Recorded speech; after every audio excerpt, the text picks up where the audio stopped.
Yan po yung bunga ng beets, mga kababayan. Napakakapal ng bunga ng beets. Mga 2 buwan pa ito, hinog na po itong mga ito. Ito po yung beets, napakatamis, napakaganda sa health. Yan po siya. Ito po yung puno. Yan po yung puno ng beets. Akyat doon, yan po yung mga bunga nila. Yan. Ito po yung dates dito sa Riyadh.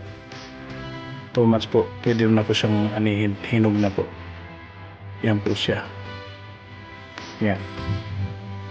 Yan po. Nakita nyo na po ang klase ng dates kung paano mamunga. Yan po. Kaya mahal ng puno dito niyan.